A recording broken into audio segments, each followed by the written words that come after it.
Well, on the aspect of certification, the initial certification for every new vehicles or even any new product passes through SON, and especially the one that come from import or the one that are manufactured by MECO, IPI, NEFOFA, and Co. Those some are conform to the requirement of the standard. Now, the other aspect is now the aspect of who do the requalification. Once a tractor has left the initial manufacturer, most of them, they don't bring it back. Even the aspect of roadworthiness that we say the FAO should do, FAO is only limited to what they can do. He mentioned that they check that made the requirement of the standard. I mean, I like to ask that which particular standard? Because most people are not even aware that there's a Nigerian national standard for those tankers.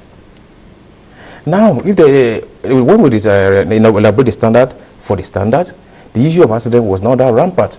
Now we're now discovering that there is need to establish guidelines for requalification of the standard of the tankers. Now you mentioned the issue of who will do the requalification. No matter we have been to say, okay, take the tankers back to the national practice, but that may not be possible. The decision on that has to be taken by all stakeholders. Road safety, for example, recertify the drivers, but the tankers themselves are equipment.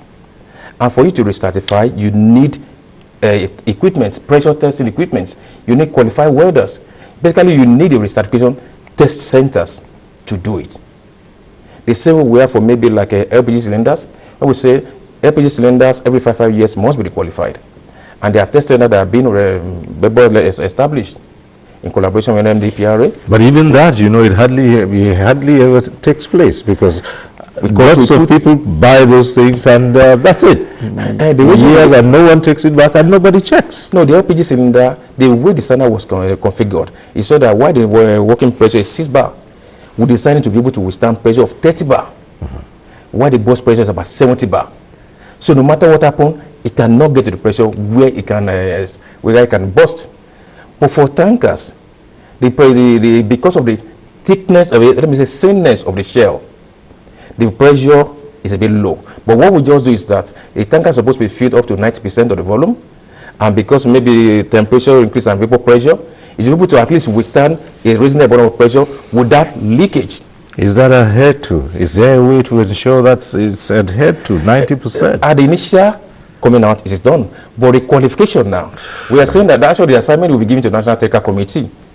The DG has already, as I mentioned earlier, approved the National Technical Committee on road tankers should be reconstituted. We should address this issue. Look, there's a standard, but how do we address the issue of requalification? And requalification should be done yearly, because a lot of things might have happened along the line. There might be accidents, there might have been denting, that might have even affected the consumer, and because of people too also want to even more or less sustain the consumers, they might even affect the infrastructure internally. So the qualification will check for the quality and also check for the calibration to check what is actually the actual carry, the actual volume that is stated therein.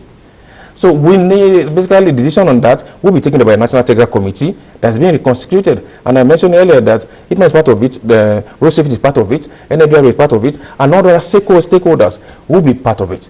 But basically all of us must agree that we must handle requalification because you need equipment to handle the requalification. All right.